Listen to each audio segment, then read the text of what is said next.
Chapter 7. Picard remained on the bridge for the next handful of hours, trying to focus on reports, crew evaluations, a handful of routine communiques from Starfleet. But in truth, he was waiting for the call that would trigger the next phase of his duty. That call came a few hours after Data returned to the bridge from his work on the TARDIS, and when it came, Doctor sat ramrod straight in his chair. "Forge to bridge!" The chief engineer's ever-jubilant tones came through from main engineering, where he had been running a diagnostic even as their guests continued to toil in the holodeck. "The doctor reports he's finished constructing the module. He'd like to install it in his ship as soon as possible." "Very well," Picard replied, nodding. "Have the security detail escort the doctor back to his quarters, Mr. LaForge, and place his device in a storage container." There was a pause before LaForge asked, "Sir?" "You heard me, Lieutenant," Picard said firmly. "Do not say anything to alarm him. Just bring him back to his quarters. Make certain you cut off his cabin from the main computer and internal sensors. We can't allow him access to our systems ever again." "Aye, sir." There was still a little bit more of confusion in LaForge's voice, but it was tempered by resignation. "Picard out." "Captain," Riker said, narrowing his eyes. "What's going on?" Turning his attention back to the report on the display in his armchair, Picard's brows lifted. His tone was casual. "Well, Starfleet has instructed us to take the doctor prisoner and deliver him and his vessel to the Intrepid. Should be arriving in a few more hours, at which point we are to hand them both over so they can return with him to Starfleet Command." The entire bridge crew seemed to freeze at that, looks ranging between shock, incredulity, and even outright anger crossing their faces. Well, everyone except Data. "Sir, with all due respect," Riker protested, not even trying to hide his own anger. "That's against the charter. We should appeal the orders." "We have our orders, Commander," Picard replied sharply, cutting short any argument. "We will follow them as our conscience dictates." Riker nodded slowly, his eyes narrowing with a mixture of confusion and irritation, and mouth twisting. "Aye, sir." "Lieutenant Worf," Picard continued calmly, settling into his command chair, given that Starfleet obviously considers this visitor a serious threat to our security, we can only assume that the object he has designed is very similarly dangerous. He claims it will render his TARDIS operational, but it, of course, could serve a far more nefarious purpose. In the interest of ship security, it would be best if we move the device from the holodeck to somewhere nearer a quicker evacuation point, somewhere should it prove dangerous, such as Shuttle Bay 2? "Sir, Shuttle Bay 2, but sir..." Worf paused at a moment, brow furrowing, and then understanding started to bloom across the bridge crew, Riker shifting restlessly in his seat as the Klingon security officer continued solemnly. "Aye, sir. I'll have this dangerous contraband moved to the Shuttle Bay. Given the intruder's vessel is also within Shuttle Bay 2, we will be able to eject both into space, should it become necessary." "Just what I was thinking, Mr. Worf," Picard replied, nodding, a hint of a smile tugging in the corners of his mouth. "Make it show. For the safety of the security detail, move them out of the shuttle bay. Have them guard the access points. Send a message to the Intrepid informing them that we have secured their prisoner and are awaiting their arrival. Mr. Data, are you confident that you've completed the modifications to the doctor's TARDIS?" Data turned in his chair to face the captain, nodding. "Yes, sir.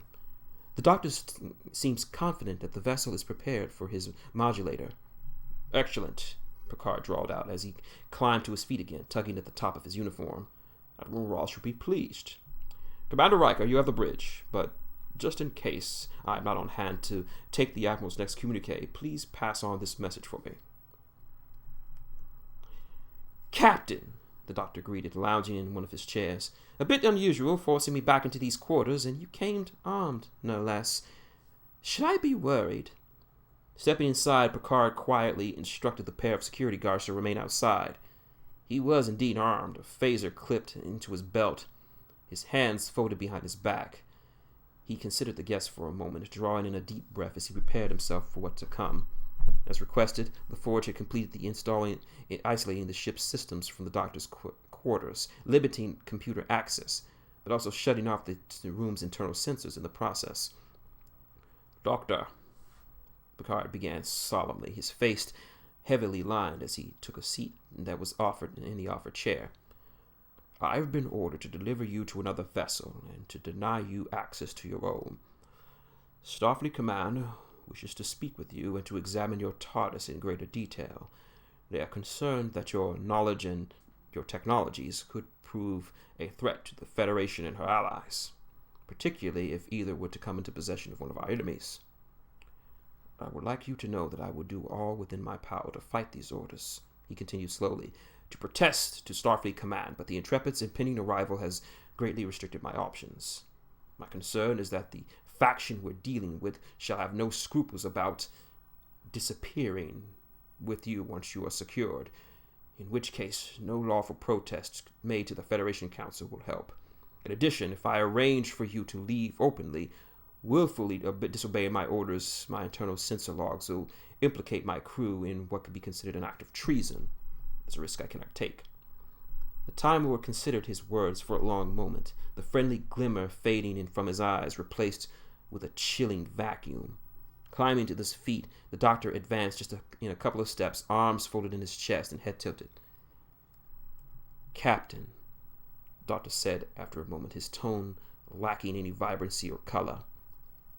I understand your position, and I appreciate you coming to me, but in light of your rather startling honesty, I'd feel terribly guilty if I didn't warn you that I'll be doing everything within my not-so-inconsiderable power to escape from this ship, from the one coming, or from Earth if need be. I won't be going quietly with your people. When Picard turned to face him, his face was studiously blank, the very picture of innocence. Oh, I'm counting on it. The Time Lord looked surprised at that, but then his lips quirked into a smile. I see. Try and remain comfortable, Picard said casually. The Intrepid will be arriving in 4 hours to collect you. Your TARDIS will be returned to Shuttle Bay, whereas we cannot confirm it does not possess any threat to this vessel. As long as someone reacts quick enough, we will depressurize the bay and vent it out into space. I stand warned, Captain, the doctor replied solemnly. I will think most wistfully of my lost TARDIS tucked away in that shuttle bay on deck 12? Deck 11. Your illicitly constructed device is there as well. For security reasons. Naturally. Picard gave a slight curt nod. Of course, there are security personnel guarding at every access point, with orders to stun you should you attempt approach. For their sake, I cannot order them to override Starfleet's instructions. And though you slipped out of here quite easily the first time, they will be prepared for such a tactic. Without some form of leverage, such as a hostage, it would be very unlikely that you would be able to reach your vessel unchallenged. A hostage? The doctor's eyes narrowed a little, flickering to the phase on the captain's belt, but he shook his head. Now, I have this thing, you see, about guns. Commendable, Picard noted, before continuing slowly. But either you pretend you'll shoot someone, or you'll have to actually shoot several people on your way to the shuttle bay. My way, you must agree, is the less regrettable of the evil of the two. The doctor's mouth opened to reply and then closed again. Settling back in his chair, he considered the point, that same mischievous glimmer starting to show itself once more as he gave a single pensive grunt. Security to the bridge! The gas has taken the captain hostage and has escaped. I'm guessing, Riker injected, settling into the center of the bridge, not even glancing up from the pad he was reading. We'll have someone down there to get you out of their quarters immediately. Riker out. Mr. Worf, send a security team to all decks, apprehend the doctor, and send out a distress call to the Intrepid for good measure. That did not take very long, Worf muttered, even as he sent out the security alert, triggering the distress call before turning his attention back to his diagnostic on the targeting sensors. Perhaps I should double the frequency of training drills. Just outside the shuttle bay 2, the security team posted at the entrance had their phasers lifted, bodies hunched, but weren't firing. That's because the doctor was, at the moment, hiding behind Picard, arm wrapped over the older-looking gentleman's throat, the other pressed to the tip of Picard's own phaser, squared to the side of the captain's head. He was trying to give a threatening glower, but given he wasn't really feeling threatening, all he could really do was bare his teeth, scrunch his nose, and wriggle his ears, like a cat trying to puff out its fur to look bigger. Drop your weapons, all of you, the doctor barked, trying his best to sound menacing and threatening as he kept the phaser pressed to the side of Picard's skull. Or I'll phaser his Head off! Yes, I'm a madman with a box, capable of anything! Rawr! A little overdone, Doctor, Picard murmured just quietly enough for the Doctor to hear, his hand held up as he raised his voice to address the security personnel. Do as he says! Drop your weapons! Step away from him! Glancing at each other, the security team set their weapons down and lifted their hands, palms outward, stepping away from the shuttle bay door as one. Scuttling forward, half guiding, half pushing his captive along the way, the Doctor slipped into the shuttle bay and whirled around, keeping the Doctor perpetually between him and the security team. Though they left their faces on the deck, they slowly followed the Doctor inside, presenting their hands, but clearly looking for some opportunity they could take advantage of. No sudden movements. Any sudden movements and I'll make him dusty. Take you hours to sweep up all the Picard dust. The fingers of the Doctor's free hand snapped, and the TARDIS's doors flung open in reply, revealing the pitch-black interior as he neared the doorway. Just beside the TARDIS was a bulky silver case, the dangerous modulator that Picard had ordered to be ensured to be delivered. Would you mind? The Doctor muttered. Oh, yes, of course. Awkward given the hostage hold, Picard bent down just enough to grip the handle of the silver case, hefting it with a grunt as he and the Doctor both scurried backwards into the TARDIS. The security staff halting a half-dozen steps from the box. Picard tensed up a little, fully expecting that it would be at least slightly cramped fit with both of them shuffled into the small box, but when he backed 1, 2, 3, 4, and then 5 steps into the interior without hitting a rear wall, Picard's eyes narrowed with mild surprise. Kick the door shut, the Doctor instructed, and once the Doctor had closed them with an extended foot, the interior of the TARDIS was plunged into total darkness.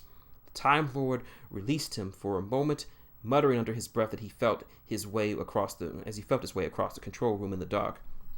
Curious, Picard noted, completely in silence. Still, he couldn't see anything but the faint illumination coming from the TARDIS's door's windows. Still facing the door, he didn't see just how far the Doctor had gone, his attention focused inward. Perhaps it was just the dark, but somehow there's more room in here than I expected. How long is this going to take, Doctor? How long? The Doctor shrugged flippantly, even as he started to carefully fit the coral-like top of the modulator into the slot beneath the TARDIS console, using his sonic screwdriver as a weak source of light. A few minutes, less. Assuming this even works in the first place. Picard almost whirled around, but disorientation from the darkness stopped him, and he closed his eyes to fight off the brief wave of nausea. What? You're saying there's a chance it won't work? Well, I mentioned that, didn't I? The Doctor called back, his voice punctuated by the occasional sonic buzzing, both sounds curiously distant. No plan is 110% guaranteed to automatically succeed on the first go, and as much as I like to pretend otherwise, and a good chunk of it the entire time is theoretical. So there's probably needed a little bit of tweaking if it's ever going to work in the first place, which it might not anyway. But of course, since I'm staring down the proverbial barrel, I guess it'll just have to work on the first go. No error, and a sharp buzz cut through the air. Ow! Worf's sudden shout introduced a new wrinkle to the plan. Commander, sensors are detecting the approach of the Intrepid. They are less than 5 minutes from arrival. What? Riker paled. It's supposed to be 4 hours away. They are likely pushing their engines far beyond safety limits, Data theorized. Their current speed is considerably greater than the Intrepid's top velocity. It is quite remarkable. Yeah, Riker muttered, jaw tightening. Wonderful. Commander, we are being held, Worf announced. Nodding and drawing a deep breath, Riker turned towards the view screen. On screen.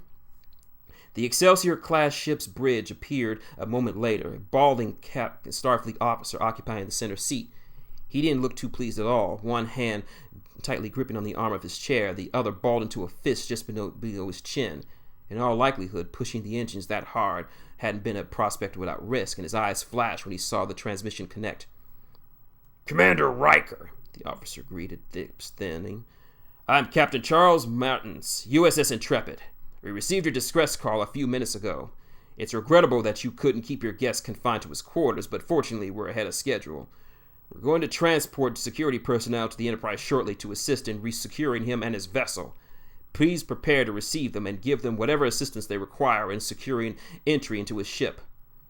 With all due respect, Captain, Riker snapped. The doctor has taken Captain Picard hostage, and Mr. Data suggests trying to breach his vessel could be dangerous.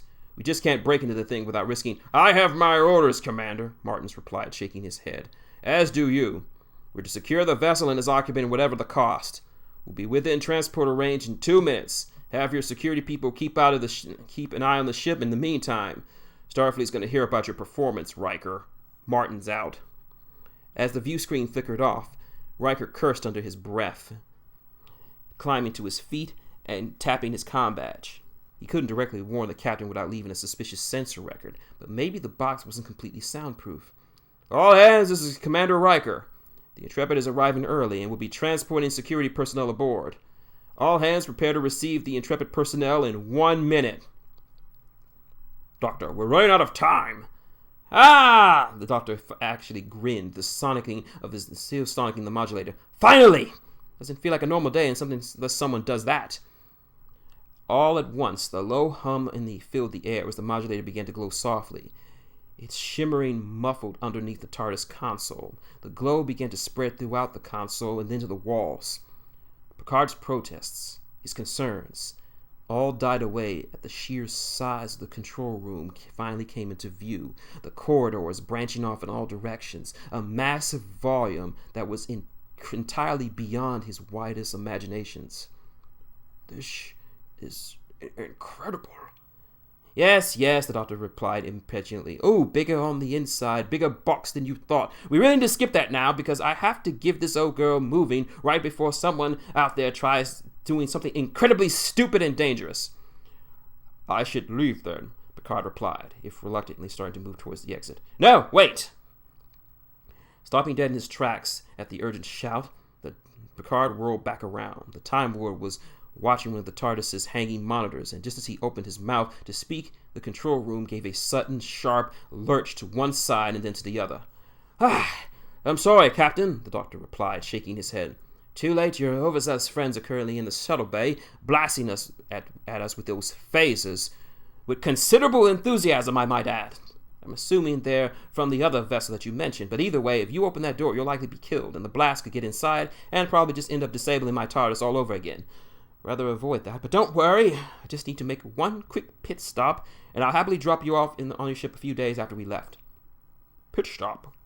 Stepping away from the doors, he climbed to the control console, peering over the doctor's shoulder. Where? The only place I can go, the doctor replied, hand finally closing on one lever, eye sliding over to Picard with a wide grin across his face. Good grip now! The lever was pulled, and with a deep roar, like a captive beast finally being freed, the time rotor began to pump. Commander, Data said calmly, the doctor's vessel has vanished from the shuttle bay. I'm detecting no signs of it inside or outside the ship. Stand out, red alert, Riker replied. Get Martin's security personnel out of there, Mr. Worf. With pleasure, sir, Worf growled before he could carry them out. His console gave a sharp chirp. Commander, there is a priority subspace signal coming in from Starfleet Command. Your eyes only. I don't think we need to bother with the formalities, Mr. Worf. Sailing in under the center chair, Riker nodded. Put it up on view screen. Admiral Ross's face appeared a few moments later, looking quite cross, close to something like someone having a cardiac distress. His eyes flickered slightly when he saw he didn't have Riker alone, as he hoped, but he didn't comment on that, obviously not ready to back down or skirt the issue for which he had called. Commander Riker, Ross greeted, his voice all but brimming with ill will. Martins has informed me that you managed to lose your prisoner, and your captain himself got abducted in the process. I thought the Enterprise crew was supposed to be the best, but apparently keeping one man locked in his quarters for 2 days is entirely beyond you. You read the captain's report on the doctor? Riker replied. If anyone could escape from a Galaxy-class starship. Yes, the Admiral muttered, leaning forward. I'm well aware of what Picard said in his report, just as I'm well aware that Picard protested the Intrepid's arrival from the start. So I think this entire and far-fetched escape is nothing more than a cover for some ludicrous escape plan to set him free against specific orders. An interesting theory, Admiral, Riker replied, Burrow frowning. Very troubling, though I can assure you the internal sensor logs will show that we did everything in our power to secure the prisoner. You are to take the Enterprise to Starbase 1 for investigation and court-martial, Ross snapped. This is entirely unacceptable. I completely agree, sir, Riker replied calmly, which is why we'll be filing our own injunction with the Starfleet Council, with the Federation Council, as soon as we reach Starbase 1.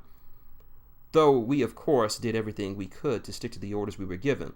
The orders themselves were completely against the Charter, and we won't rest until everything that's happened here gets shouted from every rooftop in Starfleet Command. Plenty of room on the docket for another court-martial, sir. Roz's face reddened, then purpled, then paled as his hands clenched and unclenched, the options almost being visibly weighed and measured behind his eyes. Your orders to return are rescinded, the Admiral finally growled, every word slowly coming from his lips as if being pulled from them. Return to your regular patrol. This incident is classified. I don't want to hear another word about it so as much as a whispered across sus-base. Is that clear, Commander? Crystal clear, Admiral, Riker agreed, hands folded behind his back as he kept perhaps his best poker face he had ever managed to firmly grasp in place. There's one more thing. Spit it out, Riker. The poker face on Riker's face, if anything, intensified, his voice quite earnest. The captain wanted to make sure that we offered our most heartfelt apologies for this regrettable tragedy. We're here. There was nothing jubilant in his tone anymore, no excitement. In fact, the doctor seemed very subdued, as if he were a condemned man walking to the guillotine. As he stepped past the captain, making a beeline for the exit, he shuffled more than boldly.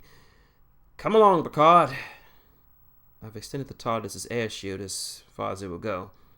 We better get this over with. The world beyond was pitch black, illuminated only by the light emitted from the TARDIS herself, and that was only a narrow swath of illumination that puttered out a handful of meters from the vessel. The ground was strewn with rock, dust, and little else. A chilling silence hung in the air, as if the universe at large simply ceased to exist. Above them was nothing. No ceiling, no sky, no stars of any kind to lead them in this world's stability. And as Picard followed the Time Lord outside, he felt his heart quicken and his mouth dry. Doctor, where are we? In your Federation's backyard, actually. Relatively speaking. The doctor's lips quirked into a small, nervous smile as he slowly led them from the light shed from the TARDIS's open door, deeper and deeper into the darkness. I was admittedly surprised to discover your people had stumbled upon this place, and quite surprised that you showed the foresight and maturity not to let it destroy you. Doctor, Picard replied urgently, if we're in Federation territory, there remains a risk that your vessel's arrival will be detected by a nearby starship. That's how we discovered your arrival in the first place, after all, by the energy signature it generated when it materialized. Well, I do appreciate your concern, Captain, but that's rather unlikely, the doctor mused, even as he drew a deep, shuddering breath, looking more anxious by the moment. Why's that? Well, for one, the planet actually generates its own rather extensive temporal distortion field, so one little TARDIS isn't going to be noticed. For another, the Federation hasn't been born yet. Neither have humans, for that matter.